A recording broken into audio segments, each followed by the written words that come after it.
All right. Well, welcome everyone, and thank you for joining us today on Website Fundamentals. We're going to talk about some best practices for building your website and what you can do to increase conversions on your website.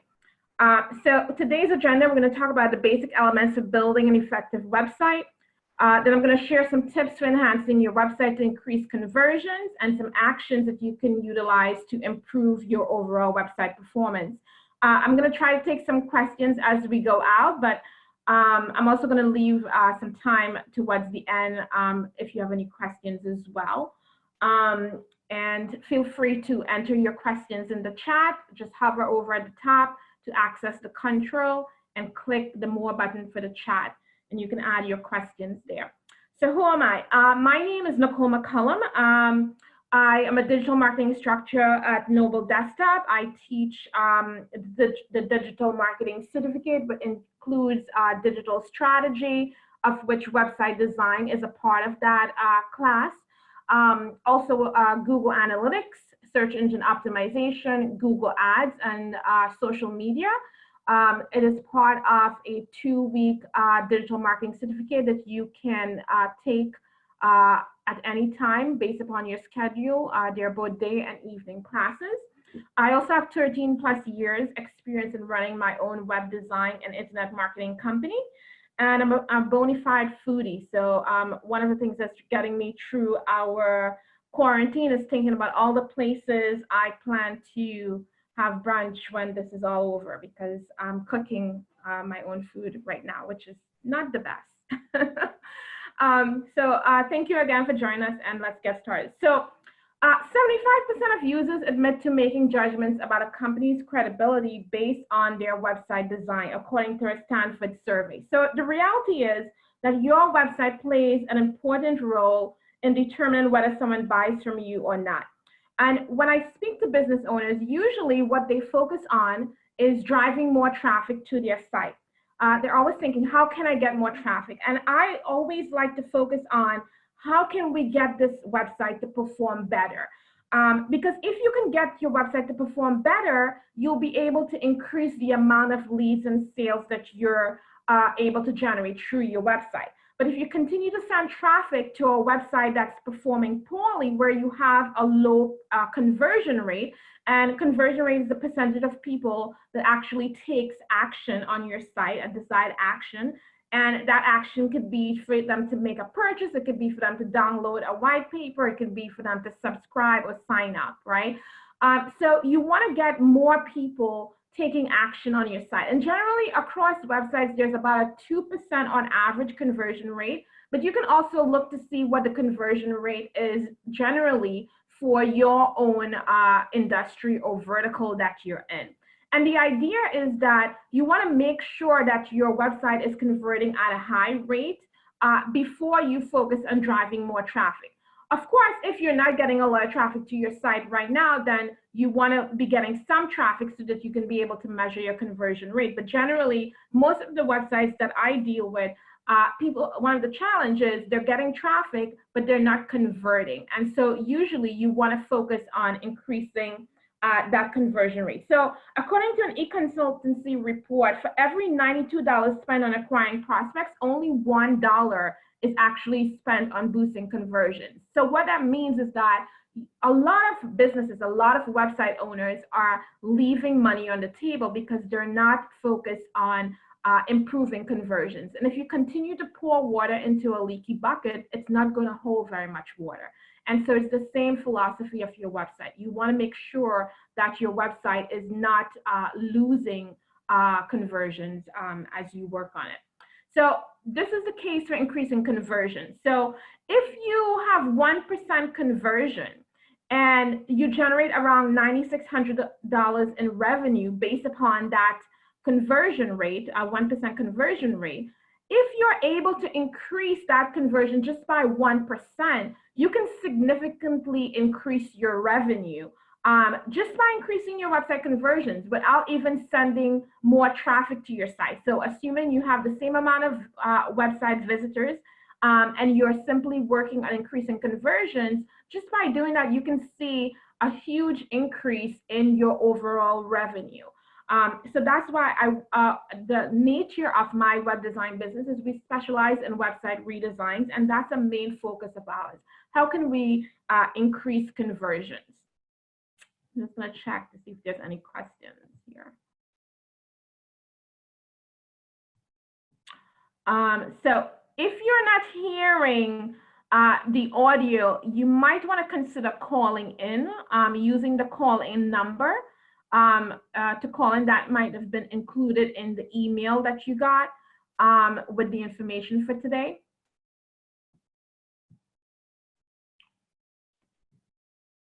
Okay, so how can you design your website to convert more traffic into sales? The first thing is to master the basic. There's some core basic elements that you need to have in place when you're building your website. And believe it or not, most people, I even see this with larger companies, they don't have the basics.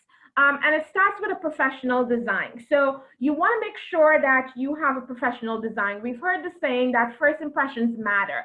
And that applies to your website as well.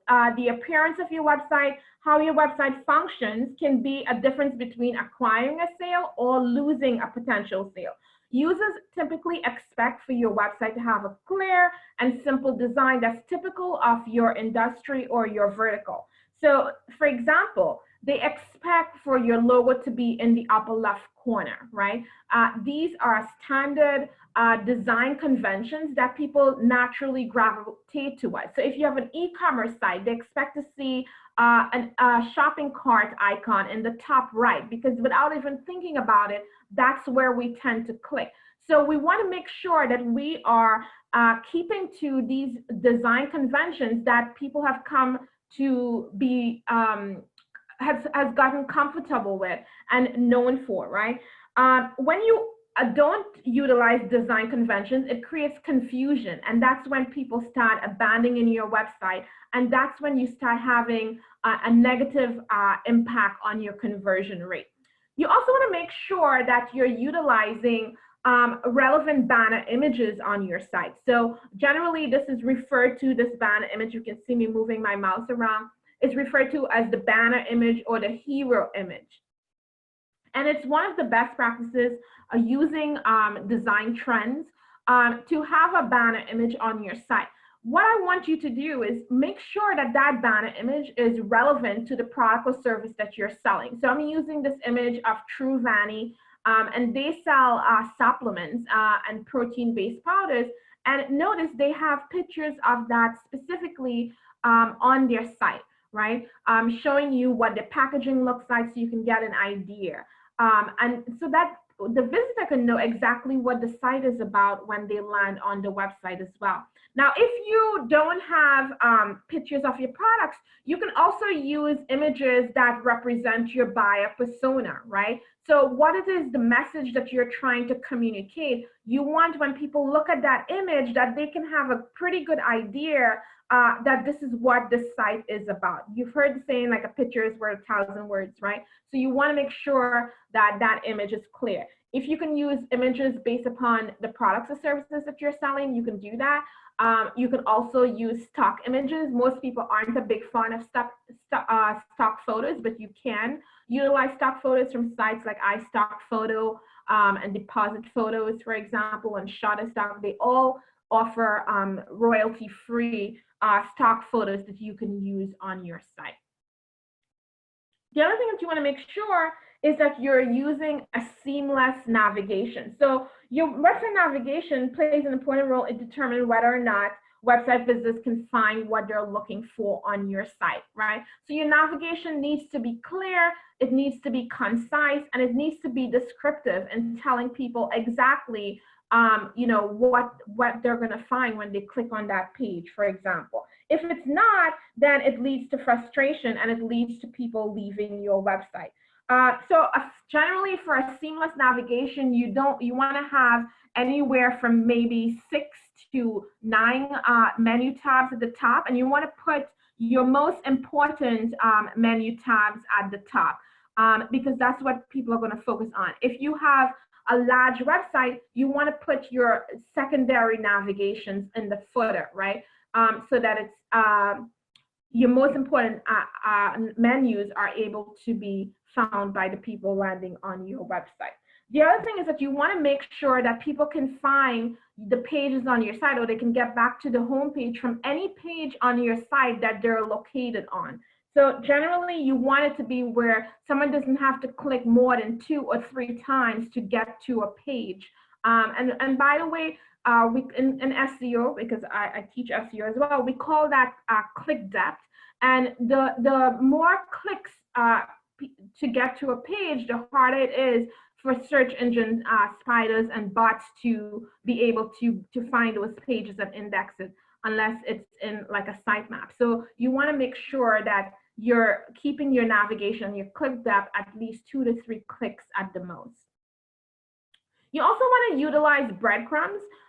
Breadcrumbs basically let people know where they are on your site. So sometimes, not all websites have breadcrumbs, but it's especially important for e-commerce sites, especially because, for example, if someone is coming through a search engine, they may not land on your website homepage. And so having a breadcrumb navigation lets them know what section of the site they're on, what pages. It's also important for the hierarchy of your site, for search engine spiders and Googlebot to understand the hierarchy of your site so that they can index those pages that are not on your top level navigation as well. So that's something that you want to keep in mind. So if, for example, I did a search for food delivery, and if you notice here on Grubhub, your breadcrumbs, their breadcrumb is also shown in the navigation, in the link navigation, right? So it basically shows you in search engines exactly where you are going to be going on the site. So adding breadcrumbs, especially for large sites with a lot of pages, is essential for helping people know where they're on the site, navigate through the site, but for also helping search engines to index your site as well. I'm going to stop to see if we have questions. Okay, so someone is sharing Unsplash is a free photo site. Thank you for that. Also, there's another Pexels, P-E-X-E-L-S, is another site where you can get free stock photos as well. So you might want to look that up. Okay, the other thing that you want to do is you want to be clear. So when someone lands on your web page, you want to make sure they understand what the site is about and what it is they can do here, right? What's in it for me? Now, if I were to remove the logo from this website, what would you think? You would think about this might be real estate, or this might be about a resort in maybe Miami or in some island, right? When in fact this is a dentist in South Beach. So basically, the banner image does not communicate what it is this dentist does, right? It has a picture of the beach, the ocean. So that's what I mean by making sure that you're being clear when people come to your site. The other thing that you want to do is you want to make sure that you're utilizing a clear message, right? Making sure that you have a compelling headline and subheadline when people land on your site. So, for example, Contactually, they are a SaaS company, and they've changed over, but this is one of their older websites.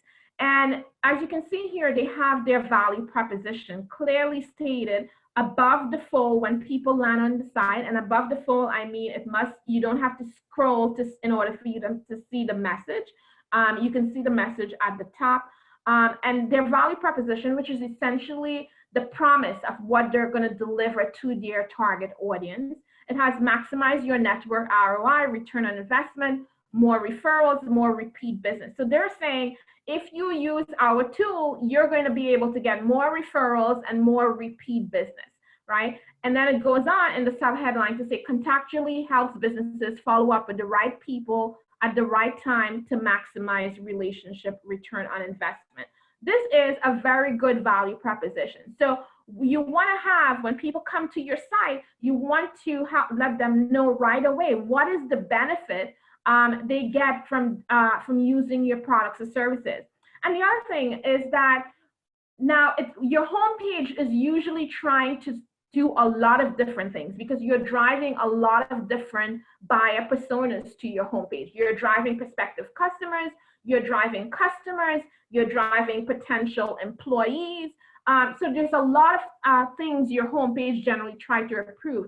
So one of the things is, especially if you are targeting many different audiences, or you're targeting different products or services, you want those to lead off into their own home pages. So basically, as you can see here, under the Watch Now call to action, it has for individuals, for teams, right? Because these are two different buyer personas. So if you have a situation like this, you want when the person clicks for teams, they go to a page that's giving them more information that's specifically related to teams, because the way that you talk to an individual is going to be different to the way that you speak to teams, right? Their needs may be different, for example. So you want to make sure that you are addressing the needs of the different buyer personas that you have, or the different products or services that you might be selling, instead of trying to sell everything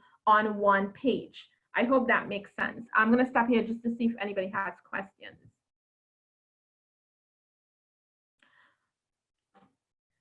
So index your site means recorded in the Google search engine, essentially. So search engines does three things. They typically crawl your site to gather all the information about what your site is about.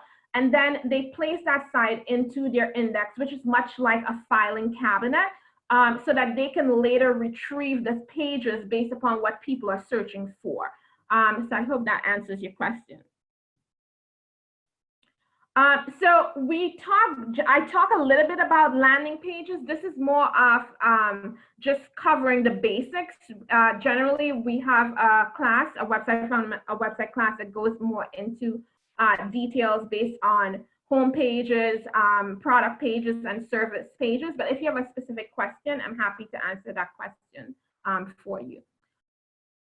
Next thing is the quality of your content, right? You want to make sure that you're creating content that's going to address the concerns that people have. What is the problem that you're trying to solve? So you want to highlight the problem that you solve in your content. You also want to highlight your solution for that problem in your content. And you want to speak directly to the objections that your target audience might have when you're creating your content, so that it can you can ease those objections and make it easier for them to get closer to a yes, to converting for you, right?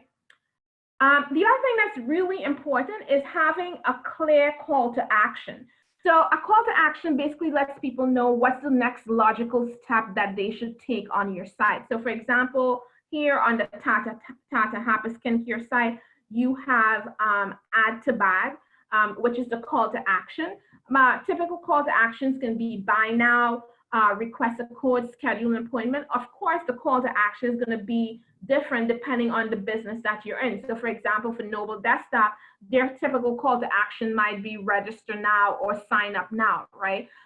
For a lead generation business, it might be download a white paper, for example. So it's going to be different, but you want to tell people what action they should take, what's the next step they should take. And also that call to action should be clear, it should be above the fold, and it should contrast with your background color. So you're not going to obviously use like a light up, for example, using a light gray on a white background may not stand out as heavily as this green button on a white background. So you want to make sure that the colors are contrasting so that it stands out. Also, you want to add testimonials onto your website, and you can add testimonials on your homepage, and you can also add testimonials throughout the pages on your site. If you're an e-commerce site, having reviews on those pages can also be very beneficial because they help your users to make a decision. Now, a lot of times people say, well, I don't want to have reviews on the site because negative reviews can hurt my business.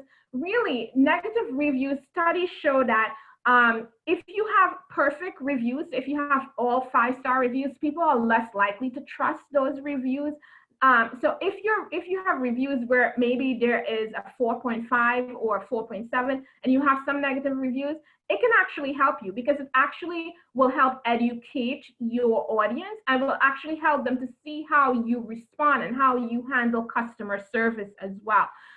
For example, I am a big online shopper and I read reviews all the time, and sometimes there might be a negative review that might be given to a company. One time I was buying a dress and the person put that the dress was too long for her height. Well, guess what? Even though they give a negative review for that item, I still bought it because I'm a pretty tall person, right? So the reviews doesn't necessarily have to hurt you. So Wikijob, which is an online a testing platform in the UK, they did a study testing testimonials on one page and testing 3 testimonials on another page. And they actually saw a 34% improvement in their conversions by using testimonials on their website pages. So I would encourage you to test testimonials and test to see how well they perform on your site. And not just testimonial, you can test testimonials that's just plain text. You can test testimonials that include pictures or images of your customers. You can also test video testimonials, which can even be better than typical static testimonials as well. So I would encourage you to use that not just on your homepage, but throughout the pages on your website.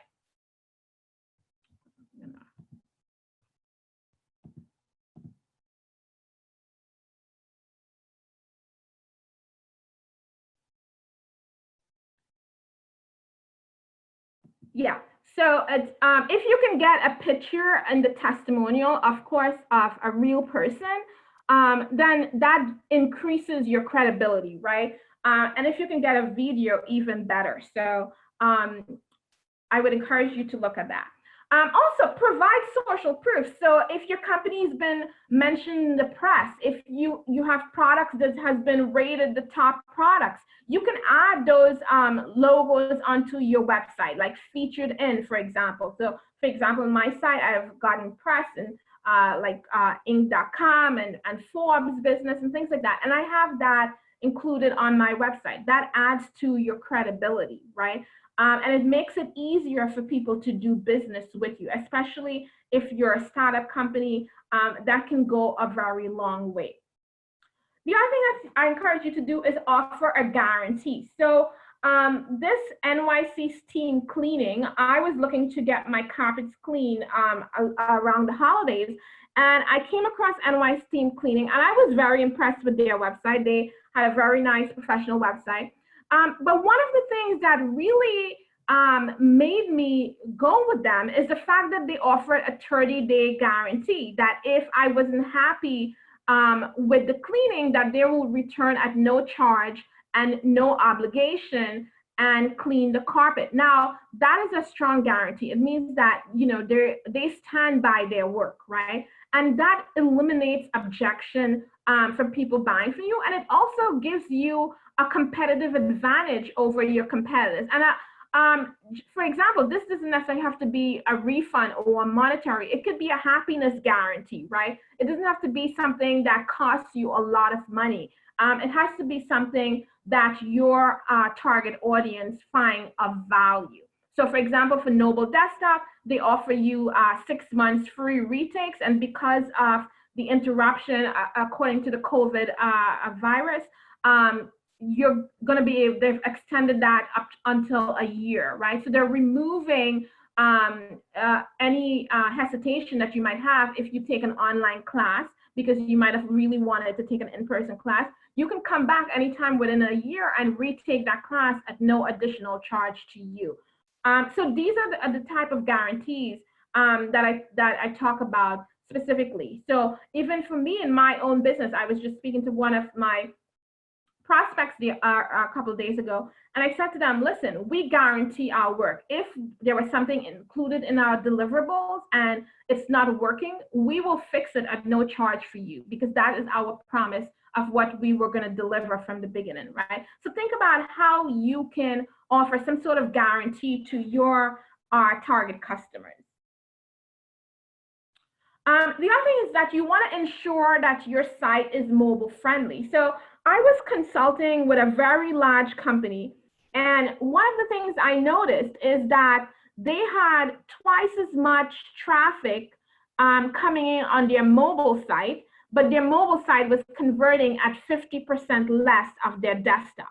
Now, that was an easy fix. It clearly shows that their mobile, something is off with their mobile experience, right? Why are people not converting as high on mobile? And just by being able to identify that, they can now go and troubleshoot their mobile issues and help to improve their conversions, right? Because again, the idea is not to get more traffic, the idea is to maximize. So if you know that people are converting at a higher rate on desktop, that clearly lets you know that something is wrong with your mobile experience and you have room to grow by improving your mobile conversion rate. Now, once you're able to improve those conversion rates, then you might want to consider looking at traffic, right? So it's important for you to be paying attention to your mobile traffic and looking at, what percentage of those people are actually converting for you on desktop versus mobile.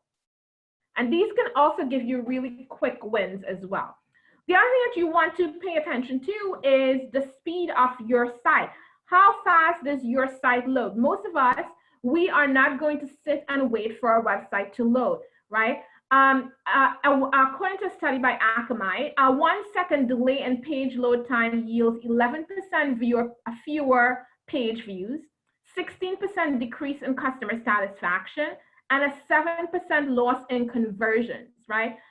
So just by improving your page speed, you can increase your conversion rate. Now, there's a site called GT Metrics that you can see on here. It's GTmetrix.com, and you can run your site through GT Metrics for you to get an idea of your page speed. You can also, if you have Google Analytics installed, you can get a page speed report inside of Google Analytics that lets you know what the individual speed is of each of your sites. Because one of the things I want you to do is not just look at the page speed of your home page, because each page on your site has different content. So each page on your site might have different load times. So you want to look at your pages on an individual basis to see which pages are, what is the speed. Generally, you want your page to load anywhere from 3 to 5 seconds. Anything above that, it's taking too long. One of the places that I would encourage you to start is to look at your top traffic page, or look at your pages that have the highest bounce rates. And bounce rate means that people come to your site and they left without visiting any other pages on your site. Look at those pages to see what are the speed of those pages, to see if there's room for improvement on those pages. Questions?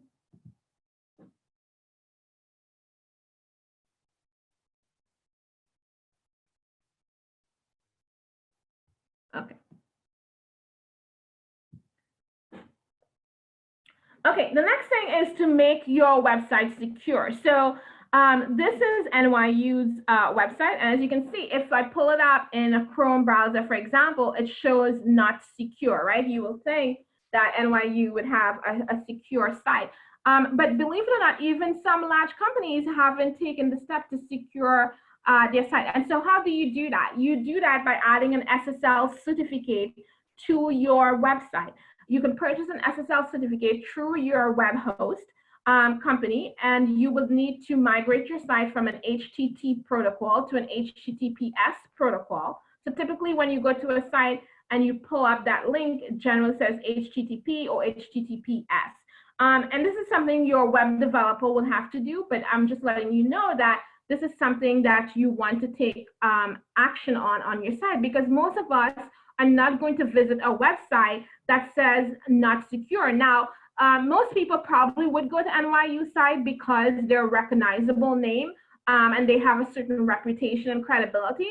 But for most of us who don't have that level of reputation and credibility, it might be a deterrent for people visiting your site. So you want to be able to take the time to make sure that your site is secure. Also, what we've seen from a search engine optimization perspective is that when you secure your site, you can experience a slight boost in your search engine ranking. So you're able to show up slightly higher for your keywords that you want to show up for on search engines, higher in the search engine results pages as well. Yes, SSL.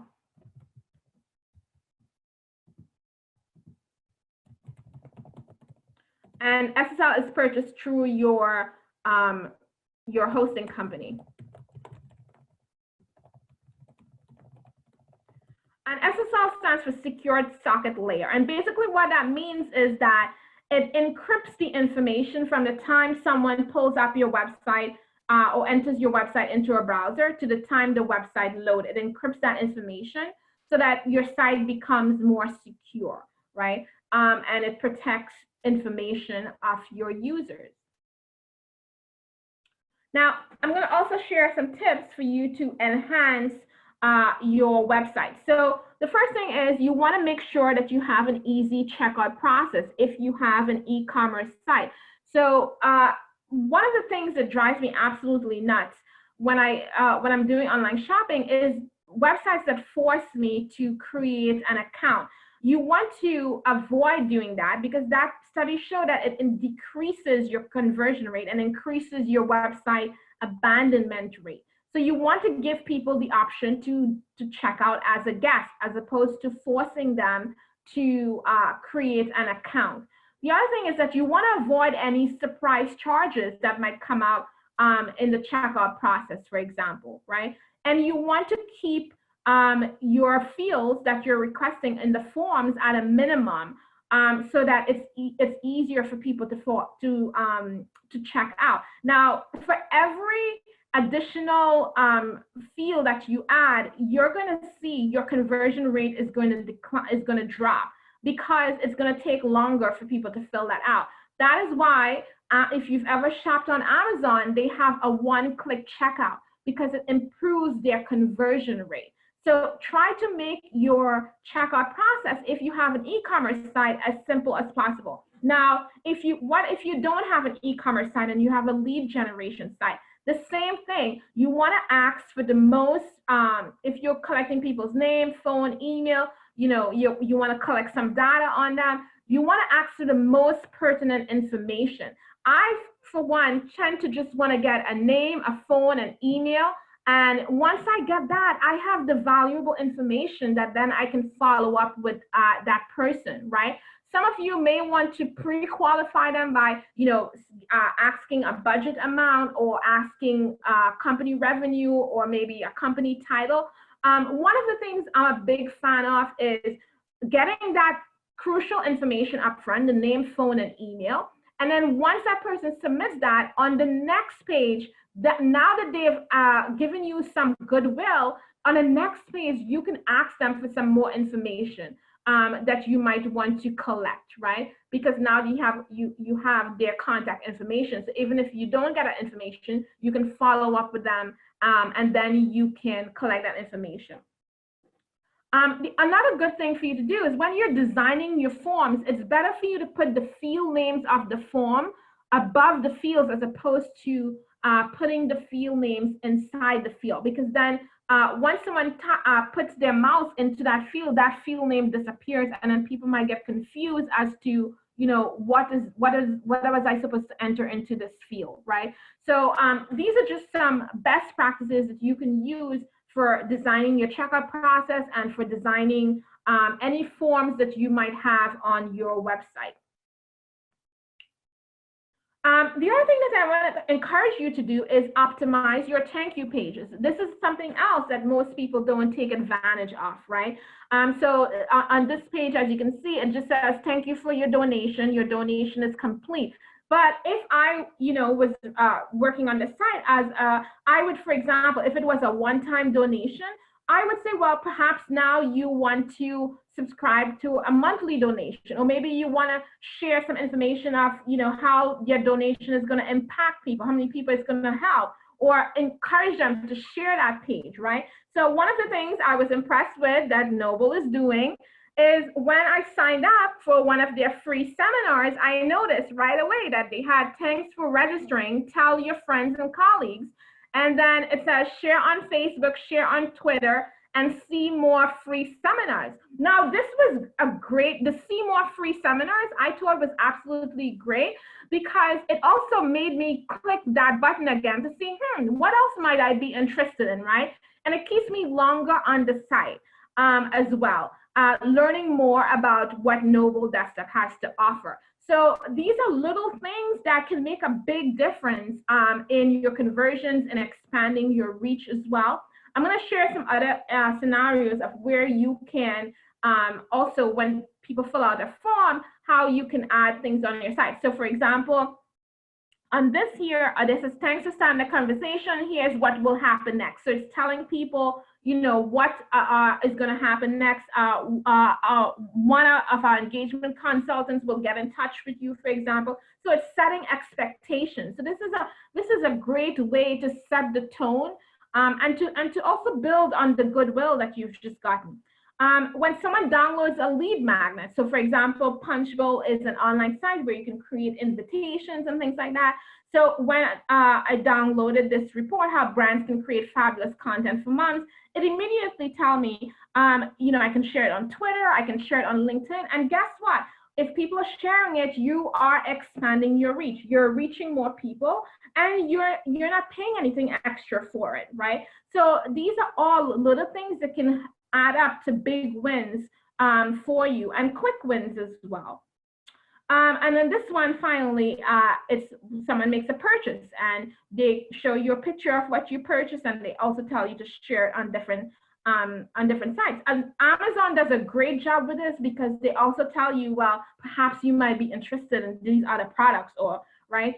So they upsell you on other products. So if you have other products that people can sell, you can do that as well. The next thing you want to do is you want to use product videos. Studies show that 70% of websites that have videos tend to have a higher conversion rate. So adding videos onto your website can greatly impact your conversion rate. And videos doesn't just have to be product videos. It can be tutorials. It can be videos of your CEO talking to people. It can be videos of your customers sharing their experience on your site as well. And these videos can be used in different ways throughout your site. You can add for example, you can add a video on your About Us page, which is one of the most visited pages on your site. So for example, if you have Google Analytics installed on your site, you would notice that one of the pages that people frequent the most is the About Us page, because they want to know who is behind this company, right? Can I trust these people? What is their background, right? So adding a video and adding that personal touch in a video on your About Us page, speaking directly to your values, or what people can expect from your company, can also enhance your page and also build your credibility as well. There's a reason why you see a lot of CEOs out front in commercials talking directly to audiences, right? Is because it works.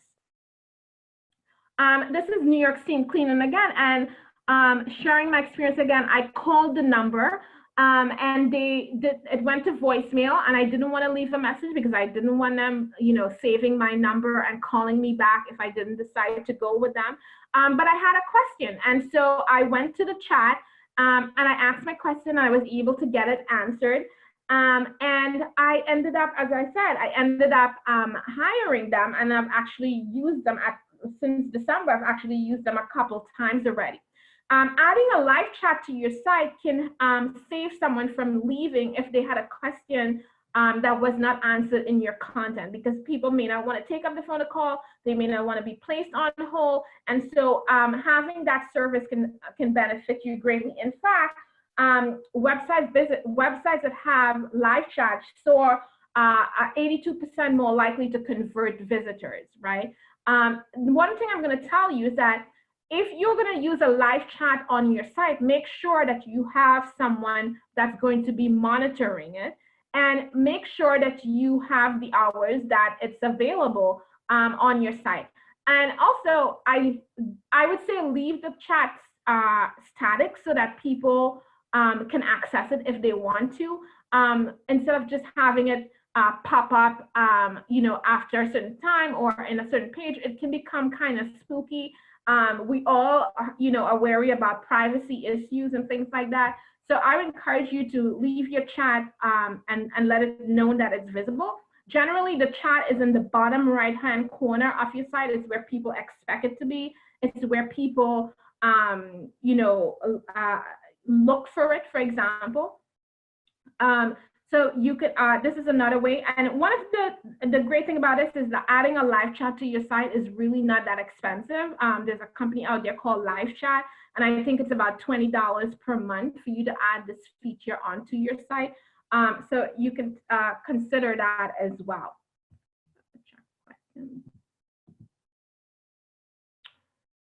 Okay.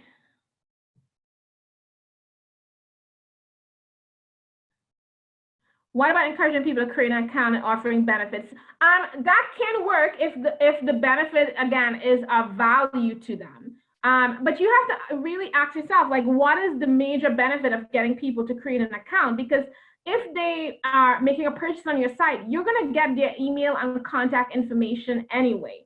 So you have to understand, like, what is the real value behind getting people to create an account? Who do you suggest as a host? Do most companies use WordPress? I'm a big fan of WordPress.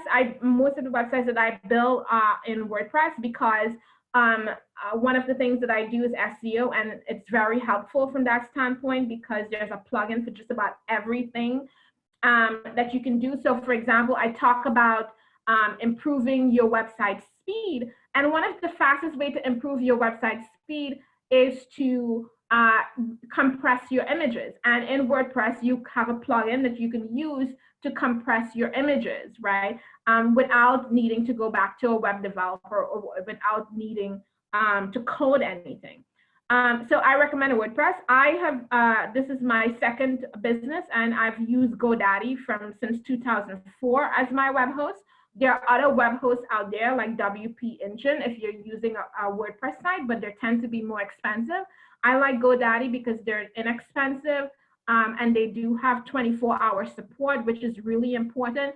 Some web hosting companies tend to offer a ticketing system, whereas you have to enter a ticket and they would get back to you within 24 hours. Well, if you're having an issue with your site, if your site is down, you can't wait 24 hours to get that site back up or until they check their ticket system, right? Because you're every minute, every hour your site is down, you're losing opportunity. So make sure that whoever you go with, that they offer a 24-hour support.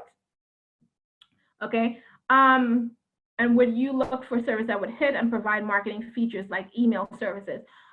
Generally, there are a lot of companies that try to do a lot of things. I'm a big fan in, going after the companies that specialize in that, because you would get a lot more from that company because that's their specialty. They're an expert in that field. So when it comes to like email automation, there are a lot of sites out there. Personally, I use Constant Contact, but there are other platforms out there like Infusionsoft, for example, or HubSpot, or MailChimp is another free email automation. Or so there's a lot of different tools out there where you can get better service and better features.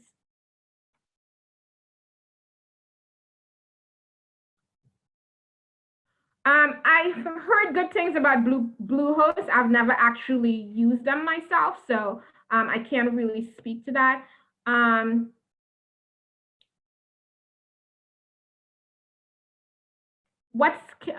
Daniel, you're asking what skins? I don't understand that question. Do you mean themes?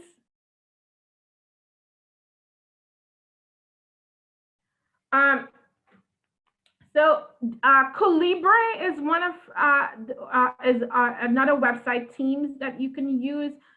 When I built all custom WordPress websites, so I really don't use a lot of WordPress themes. But Colibre I think is one of the more popular ones. And then also Elegant Themes, THEMES.com is another one as well.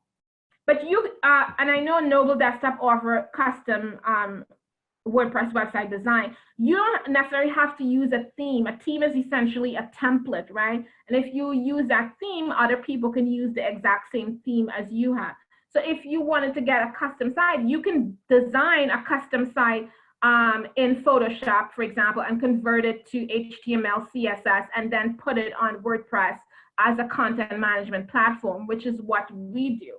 So you don't necessarily need a WordPress theme unless it's for budgetary reasons. You can also have a custom WordPress site as well. Okay, the other thing that you want to do is you want to decide on an exit intent offer. So exit intent offer basically pops up as you are about to leave the site. It uses exit technology to determine when someone is headed for the back button or to click that X box on your browser, right? And exit intent offers can work really well in helping you capture people's email address, for example, or getting someone to complete their purchase, for example. So this is HelloFresh. And they, as I was leaving the site, it says, enjoy 6 free meals. Well, yeah, as I said, I'm a foodie. So of course I took them up on that offer and ended up subscribing to their service, right? Because you get a trial and then you see if you like it, right? So again, this is just one example. Some examples could be a free gift. It could be a free download, for example. It could be a coupon. But the idea is to get people to take some sort of small action before they leave the site.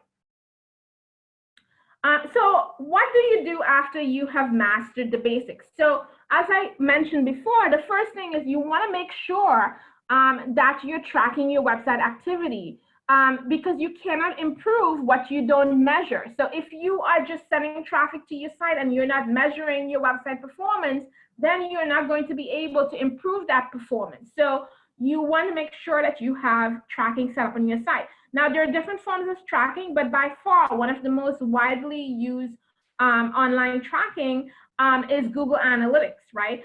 So Google Analytics is a free tool by Google that you can install on your website to track your website activity.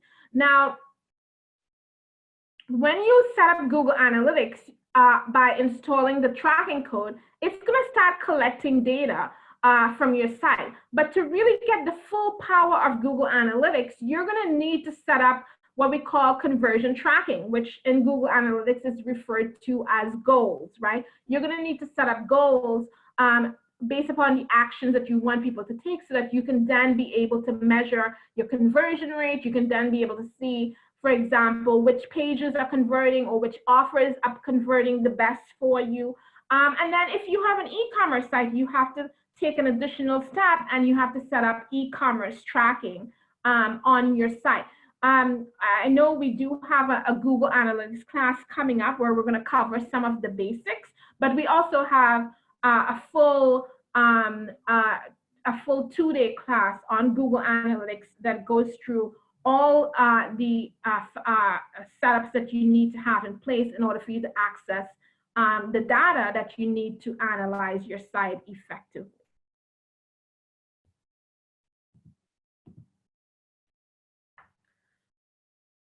No, not currently. Google doesn't offer a class on Google Data Studio currently.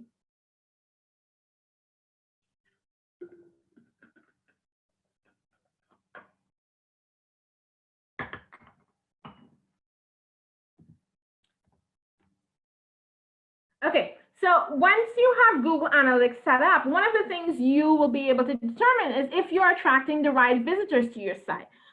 So based upon your target audience and their demographics, or for example, if you're in a B2B sector, you're looking at their firmographics. Based upon that, you want to make sure that you're attracting the right people because, for example, if in looking at the site, you know that your target audience are 55 and older, by looking at this, you can see the dominant audience is 25 to 54, right? So if you were targeting 55 and older, and this was your website, it would tell you, well, one of the reasons your website probably isn't converting is because you're not attracting the right demographic, right? So this is a report in Google Analytics that you will be able to access, which it takes an extra step for you to configure it, but that's one of the first things that you are going to want to look at. Also in Google Analytics, it lets you know where you're losing your users. So there are 4 main reports in Google Analytics. One of the reports is the behavior reports, and it lets you know what pages people come in and what pages they drop off on, right? So you see this red tick red line here. It tells you that a good portion of the visitors are dropping off by this page that they're starting on. And then these lines show you like what pages they go on to, right? What pages they visit next and how they flow through the site.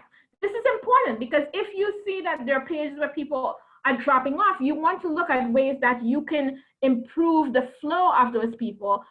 You want to also compare things like, well, what are the actions? What pages do people who convert on my site? What pages do they typically go to? What is the flow of the people who convert or take a specific action on my site? And then how can I work on my pages where people are dropping off to usher those people to take that same basically step or go through that same funnel, right, of how people who convert. So these are some of the insights that you can gain once you're utilizing Google Analytics for your website so that you can improve your website performance. The other thing is that you want to analyze your top website pages. So you want to see what pages are the most visited pages on your site, and you want to look at, do you have call to actions on those pages? What, for example, on one of my pages, I noticed it was bringing me a lot of traffic, but it was a blog page, for example, and I didn't really have any call to action on that page. So what I did is I added a report for download. And sure enough, I started to build my email list by taking that simple step, right? So looking at the pages on your site and seeing what relevant call to actions you can add on those pages can also help you to boost your conversion rates as well. And then you want to also identify pages with high bounce rate. Now, when you look at the pages in Google Analytics, you don't want to look at your average because averages lie, right? You want to look at it on a page by page basis. Now, not all pages with a high bounce rate is a bad thing because, for example, you might have a page where people are just coming on that page just to get your phone number and then they leave. And so if you expect that page to just, get people to get their phone number and leave, then naturally that page will have a high bounce rate. So you have to take this into context of your own business when you look at these pages to see, well, should the bounce rate on this page be high, or should people be navigating to another page when they land on this page, and therefore the bounce rate is too high and we need to do something to improve the bounce rate or decrease the bounce rate of this page. The other thing that you want to do is you want to remove friction by adding landing pages into the flow. Landing pages are basically standalone pages on your site. And usually the purpose of landing pages is that they're tied to the ads that you're running. And the reason for that is because you want to have message match. So I run Google ads for clients, and when they come to me, most of the time, one of the reasons why they're spending a lot of money and they're not getting any results on their Google ads is because they're all driving traffic to their homepage. So let's take, for instance, Noble Desktop is promoting their Google Analytics class, but they sent out an email telling you to sign up to Google Analytics and at a discounted rate. But then when you click through, it takes you to the homepage. What's going to happen? You're going to be lost, and then you have to look to find that page, right? So the best practice is to send that person to a page that is specifically related to that email where they can take that specific action that you want them to take. And generally, landing pages do not have a top level navigation or any navigation at all because you want to keep people focus on precisely what you want them to do, that specific action. So you want to make sure that you're not distracting them and you're giving them the information, just what they need to take that action, right? So that's something that you want to pay attention to. So according to a study by HubSpot, businesses with 31 to 40 landing pages generate 7 times more leads than businesses with only 1 to 5 landing pages. And there are tools out there. If you have a developer on your team, you can build landing pages. There are tools out there that you can use to create landing pages. One of them is called Unbounce, Unbounce.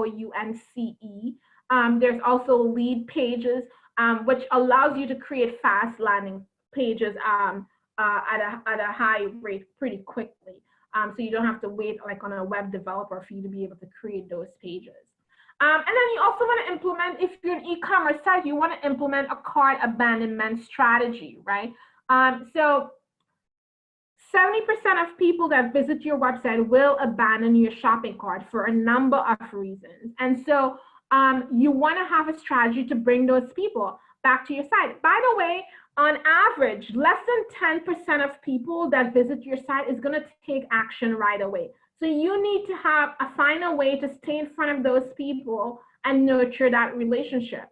And remarketing is one way for you to do that. Remarketing is those ads that follow you around. So if you've ever gone to a website, put an item in a shopping cart, and then you didn't check out and you saw that ad showing up in your Facebook feed, or maybe on a news site that you went to, or maybe on Instagram, they are implementing a remarketing strategy, right? And so you want to make sure that you have something in place that's going to bring people back to your site. So for example, in the case of Noble Desktop, even though they're not an e-commerce site, if you see that someone came to your specific, they came and they look at, for example, the Google Analytics class, and they didn't sign up, well, you could create an audience just based on those people who visit that site, and then you can show some follow-up ad. Maybe you can show them an ad prompting them to download the curriculum or testimonials that people have said about that specific class, or maybe you can give them a special offer for them to come back, right? Because it has shown some sort of interest, but they were not quite ready to take that action. Studies show it takes on average about 7 interactions before someone actually converts. So you want to be able to have a strategy in place to bring those people back to your site. And actually that brought me straight to remarketing. And that's the end. So thank you so much for joining us. I'm happy to take some questions that you all might have.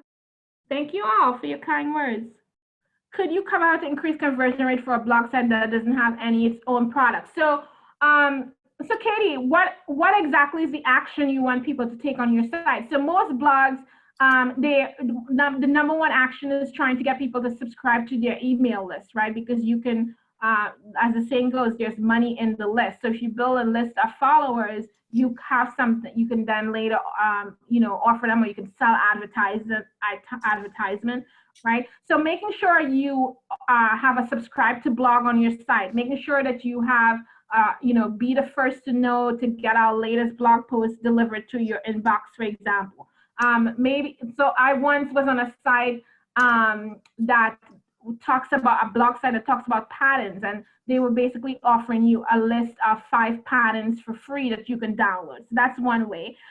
Or maybe it's a recipe blog site, and you can offer, to get some meal plans for free or something like that. So it depends on what your blog is about.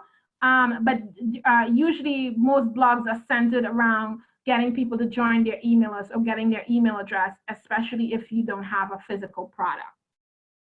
Thank you so much for joining us. I appreciate you taking the time, and feel free to check us out for more upcoming seminars. Okay, so thanks everyone, and have a great evening, and be safe, and I hope to see you on another webinar soon.